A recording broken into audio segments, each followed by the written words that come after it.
Hello everyone. आज हम बात करेंगे एक बहुत फेमस और award winning novel the वैनिसिंग half के बारे में, जिसे अमेरिकन लेखिका ब्रेट बेनेट ने लिखा है।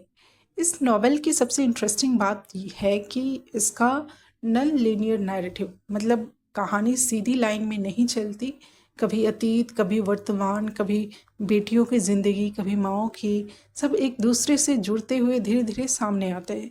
तो वैनिसिंग हाफ सिर्फ दो बहनों की कहानी नहीं है, बल्कि यह आइडेंटिटी, रेस, फैमिली चॉइस पर गहरी रोशनी डालती है और यह दिखाती है कि हमारा अतीत और हमारे डिसीजंस हमारे आने वाली जनरेशन्स की ज़िंदगी पर कितना गहरा असर डालते हैं।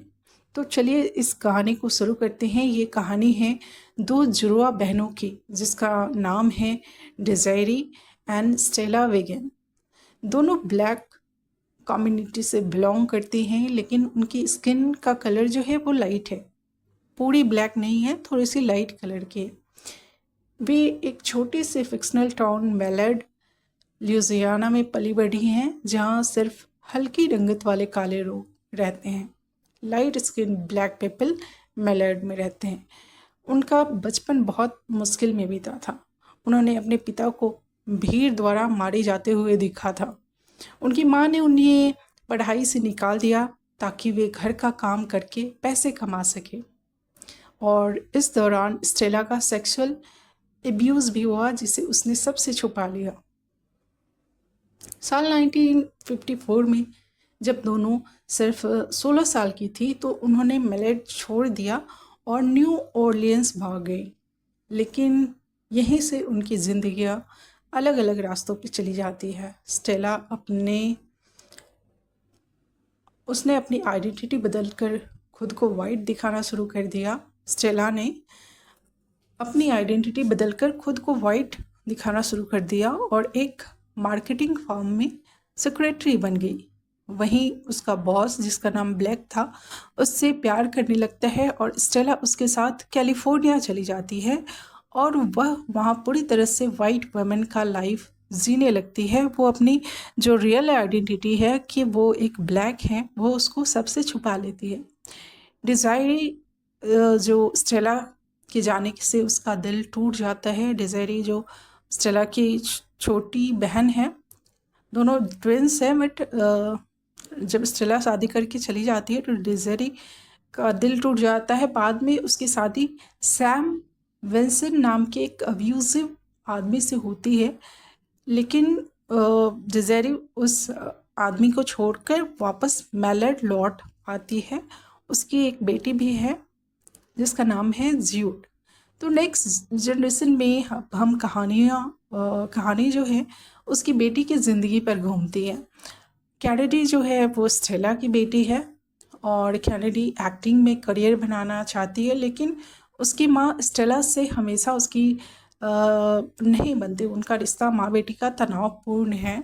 कैनेडी को मालूम है कि स्टेला जो है उसकी माँ, वो अपनी असली पहचान छुपा रही है।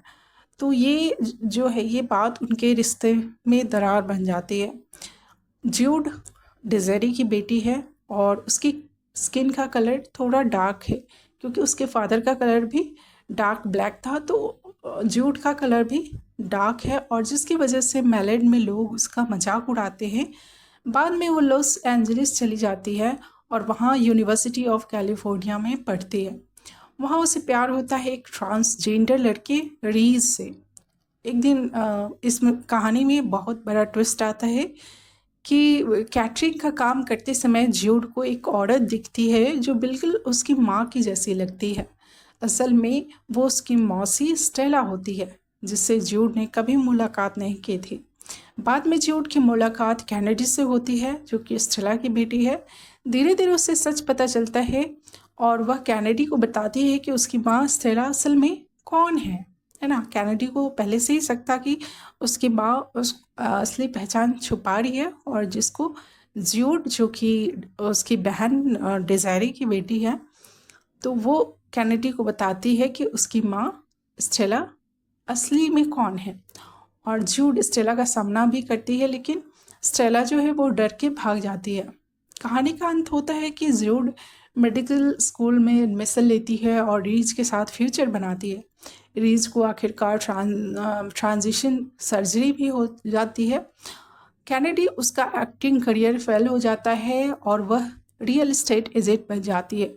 उसका और स्टेला का रिश्ता हमेशा टेंशन में रहता है।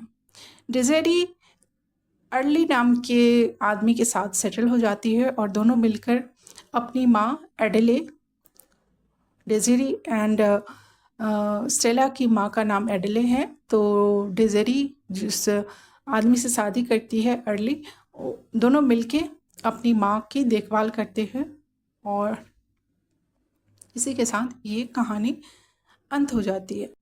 तो चलिए हम अब मुख्य जो इसके थीम है उसको देखते हैं। कलरिज्म रंग भेद की नीति को यहाँ पे बताया है। किताब बताती है कि रंग भेद लोगों की सोच और रिश्तों को कितना प्रभावित करती है। डोमेस्टिक अब्यूज़ को भी दिखाते हैं यहाँ पे कि हिंसा झेल रही औरतें जो हैं वो अक्सर अपने पति की गलतियों को सही ठहराने की कोशिश करती हैं और लास्ट तक उसको सहते जाती हैं, और जिससे कि जो इंसान गलत रहता है उसका मनोबल और भी बढ़ते जाता है। परफॉर्मेंस एंड एक्टिंग का भी दिखाते हैं कि किताब बताती है कि जब कोई इंसान अपनी असली पहचान छुपाता है, जैसे कि स्टेला इसमें अपनी असली पहचान छुपाती है, तो उस इंसान को हर दिन एक नया अभिनय करना पड़ता है। पासिंग का भी थीम है इसमें। पासिंग का मतलब है कि अपनी असली नस्ल छुपाकर खुद को गोरा दिखाना। तो इस किताब में दिखाते हैं कि लोग पासिंग क्यों चुनते हैं, क्योंकि नस्ल भेद वाले समाज में यह जीने और आगे बढ़ने का आसान रास्ता लगता था।